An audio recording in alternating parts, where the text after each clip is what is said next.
एक पेज उसका बता दीजिए जिसमें ये कहा गया कि वहां पर राम की पैदाइश हुई थी या राम की मंदिर थी। इनकी स्वामी साहब के आइडियोलॉजी और आरएसएस की आइडियोलॉजी जो है कि वहां पर पिलर्स की थ्योरी बोलते हैं। पिलर्स की थ्योरी रॉन्ग है।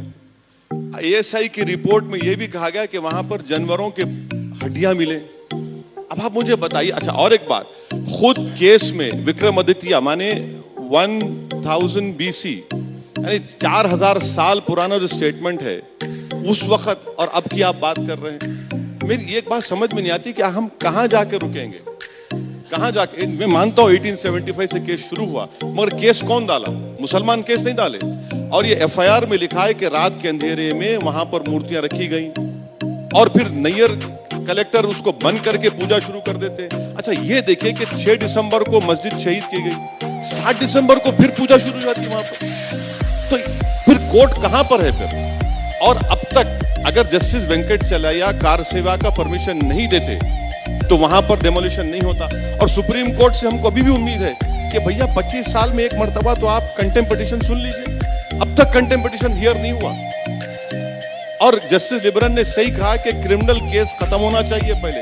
अगर क्रिमिनल केस खत्म नहीं होता, टाइटल सूट फर्ज करिए आप जीत जाते हैं, तो फिर वो केस तो इन्फ्रक्चर्स होगा। यानी आप जो क्रिमिनल एक्शन किया गया डेमोलिशन को, उनको आप रिवॉर्ड कर रहे हैं। तो क्या ये इंसाफ, ऐसा होगा इंसाफ? स्वामी जी, पहले तो हम कोर्ट में इसीलिए हैं कि दोनों के पक्ष सुन ले और फैसला हो जाए। नहीं तो हम पार्लियामेंट में रेजोल्यूशन पास कर सकते हैं, शाबानू में रेजोल्यूशन पास करके सुप्रीम कोर्ट के फैसला ही बदल दी। वो तो अभी भी हो सकता है। वो तो अभी हम तो जीतने वाले हैं, यहाँ तो नहीं? सवाल नहीं है।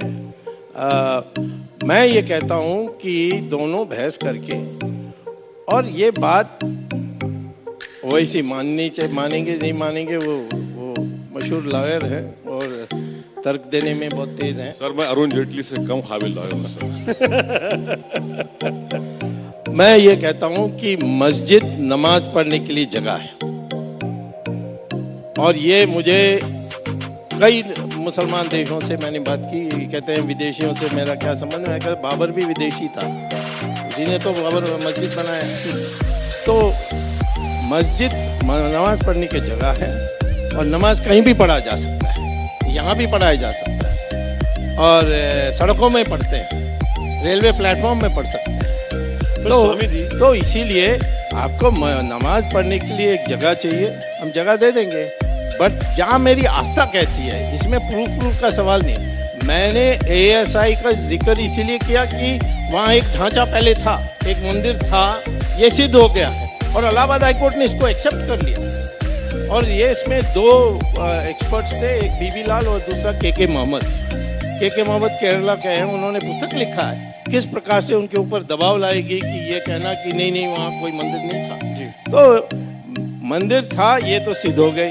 मंदिर था कि नहीं था, यदि हम सारे हिंदू लोग या अधिकांश हिंदू लोग समझते हैं कि राम वहाँ पैदा हुए, तो वो आस्था का विषय बन जाता है। बस स्वामी जी, एक आप ठीक है, 1 मिनट अगर मैं मान लेता हूँ कि आप ठीक बोल रहे हैं कि वहाँ मंदिर था, पर मुझे इस बात को बताइए कि मस्जिद को तोड़ना क्या जायज़ था? जो कुछ हुआ 6 दिसंबर को, क्या वो उस एक्ट को आप राइट कहेंगे? उनको कार्रवाई नहीं होनी चाहिए जिन लोगों ने मैं तो नहीं था उसमें। मैं आपसे पूछ रहा हूँ, आपकी राय क्या है? नहीं, क्या एक भारत जैसे कोर्ट में मजबूत लोकतंत्र की क्या तस्वीर जाती है? लोग, वो तो कोर्ट केस चल रही है जी, तो उसको फैसला देने दीजिए। पर हम सबने देखा ना, मैं तो वहाँ था ही नहीं, मैं उस समय बीजेपी में नहीं था, मैं तो जनता पार्टी का अध्यक्ष था। आप आंखें बंद कर लेंगे? मैंने आंखें बंद कर, एक राय तो होगी ना आपकी। जब मस्जिद किसने तोड़ा अभी तक मुझे ठीक से पता नहीं है, क्योंकि मैं नरसिम्हा राव की सरकार में कैबिनेट मिनिस्टर रैंक के एक पोस्ट में था, पार्टी का मेंबर नहीं था, मैं जनता पार्टी का था, परंतु उन्होंने WTO के लिए मुझे लाए थे और इकोनॉमिक रिफॉर्म्स के लिए लाए थे। तो मुझे तो लग रहा था कि नरसिम्हा राव भी कोई जल्दी में नहीं थी कि इसको इस तोड़ने को रोकना चाहिए। दूसरा है, मैं एक चीज़ और बताता हूँ, मस्जिद तोड़ने के बाद वो टूटी 6 दिसंबर और 7 जनवरी तक नरसिम्हा राव ने कोई कदम नहीं उठाया। उस तक हम लोगों ने एक छोटी सी मंदिर वहाँ बना दी। सुप्रीम कोर्ट के कॉन्स्टिट्यूशनल बेंच उसने तय किया कि वो मंदिर रहेगा लेकिन सीमित पूजा होगा जी। सुप्रीम कोर्ट ने क्यों नहीं कहा कि मस्जिद को हटा दो, ये तो नाजायज बनी है। मंदिर को हटा दो, एक्सक्यूज मी, मंदिर को हटा दो क्योंकि वो नाजायज बनी है। ओवैसी साहब जवाब दीजिए। नहीं, मैं स्वामी साहब का शुक्रगुजार हूं इनकी साफ गोई का, कि उन्होंने ये कहकर ये बता दिया कि ना तो कांग्रेस पार्टी और उनके प्राइम मिनिस्टर जिसका स्वामी साहब साथ दे रहे थे वो इंसाफ से काम किए, बल्कि साथ दिए बीजेपी का डेमोलिशन में। स्वामी साहब ने यह भी इकरार करा कि जुडिशियरी भी अपनी जिम्मेदारी को निभाने में नाकाम साबित हुआ। तीसरी बात उन्होंने सही किया। नहीं, आपने सही कहा। तीसरी बात यह है कि स्वामी साहब ये बोल रहे हैं कि मस्जिद हटाई जा सकती है। नहीं सर, मस्जिद नहीं हटाई जा सकती। इस्लाम के एसेंशियल फीचर में मस्जिद है, इसीलिए उसको हम कहते हैं कि इस्माइल फारूक की जजमेंट को रिलुक करना चाहिए, और वो एक्विजिशन का था। एएसआई की रिपोर्ट का हवाला देते। स्वामी साहब आप ये क्यों नहीं कह देते कि डेमोलिशन एक क्रिमिनल एक्ट था? आप क्यों नहीं कहते? क्योंकि मैं जानता हूं हैदराबाद में ये आए थे 1993 फरवरी 2 को स्वामी साहब हैदराबाद में आकर एक जबरदस्त भाषण दिए थे। इतना जबरदस्त बीजेपी आरएसएस पे बोले थे, अगर आप वो पढ़ के सुनाऊंगा तो आप बोलेंगे ये स्वामी साहब ने कहा। अब ये अलग बात है कि उनको धोखा दिया या उनका दिल बदल गया, नहीं मालूम, मगर मैं आज भी कह रहा हूं ये आस्था, अब बात आस्था की कर दिए। सर अगर कोई रोड चलते हुए कोई कहेगा कि किसी गाड़ी दिखेगी, मेरी आस्था इसमें दे दीजिए, मुझे दे देंगे आप? मैं आपके जेब में हाथ डाल के बोलूंगा नहीं सुमित साहब आपकी घड़ी पे आस्था है, लाई दीजिए, दे देंगे आप? ये तो मजाक नहीं है ना। ये देश चलेगा आस्था पर, रूल ऑफ लॉ पर। आप कह दीजिए आस्था पर चलेगा तो ठीक है, आप लेकर जाइए म्यांमार की तरह, श्रीलंका की तरह, पाकिस्तान की तरह। और बाबर, अखंड भारत में अफगानिस्तान आता नहीं आता सर? अखंड भारत में अफगानिस्तान आता है ना, तो फिर बाबर वहीं से आया ना, वो कहां का इन्वेडर हो गया? नहीं, वो तो आपके अखंड भारत में अफगानिस्तान आता है तो फिर बाबर इन्वेड कहां? अच्छा, ये मुझे ये बात समझ नहीं आती कि प्राइम मिनिस्टर हर बात में औरंगजेब, अब गुजरात में बोल दिए मुगलई।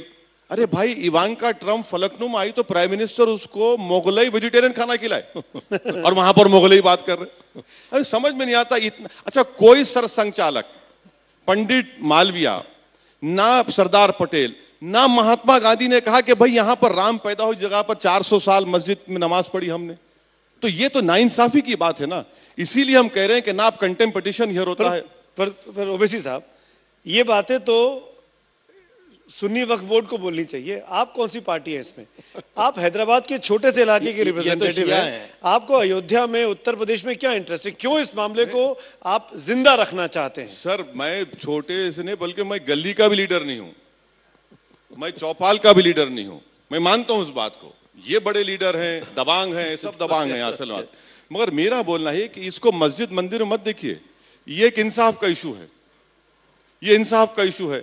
अगर आप एक क्रिमिनल एक्शन को रिवॉर्ड करेंगे तो याद रखिए हम एक नया प्रेसिडेंट क्रिएट करेंगे। और सुनिए, टाइटल सूट के ऊपर बहस करिए ना, टाइटल सूट पे क्यों नहीं बहस करते? आप क्यों नहीं पिटिशनर बन जाते हैं? नहीं, स्वामी जी ने चिट्ठी लिखी, कोर्ट में आ गए, आप भी डालिए ना कोर्ट में। वो गलती स्वामी साहब कर चुके, मैं नहीं करूंगा। क्यों? उसमें मैं नहीं करूंगा। उसी में तो सुनवाई हो रही है आज की तारीख में, और सुनवाई होने वाली है। कपिल सिब्बल की बातें कहां सुनी जस्टिस साहब? सुनिए, और एक बात, स्वामी साहब ने क्या कहा कि पहले बहस हो जाए, और जब स्वामी साहब को नजर आएगा कि केस हार रहे हैं तो लेजिस्लेशन लेकर आएंगे।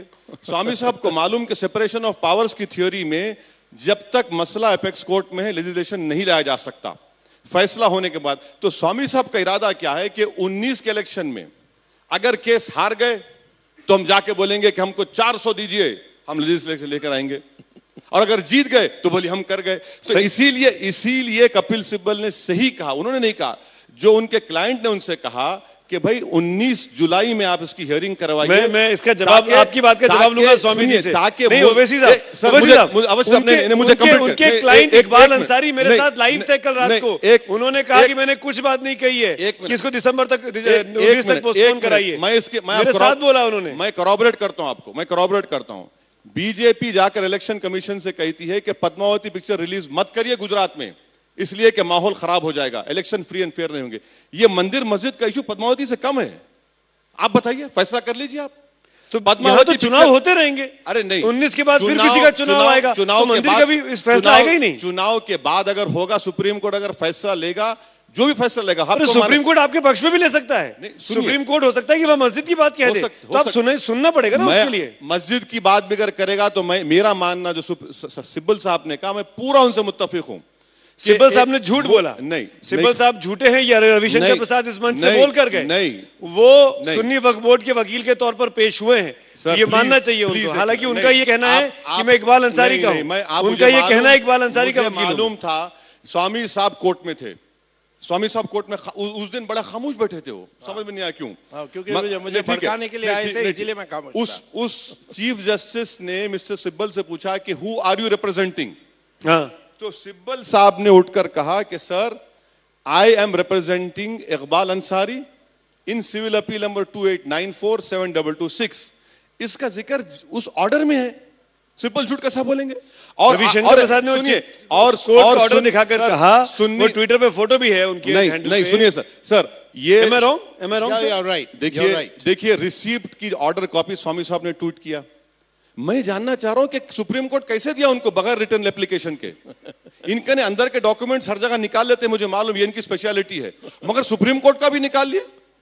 आप बताइए क्या हो सकता है? और सुन्नी वक्फ बोर्ड के लॉयर ने आज कह दिया कि मिस्टर सिब्बल हमारे लॉयर नहीं है। जफरयाब जिलानी सुन्नी वक्फ बोर्ड के लॉयर लखनऊ में है, उन्होंने भी कह दिया कि सिब्बल साहब हमारे लॉयर नहीं है, पर उन्हें जो कहा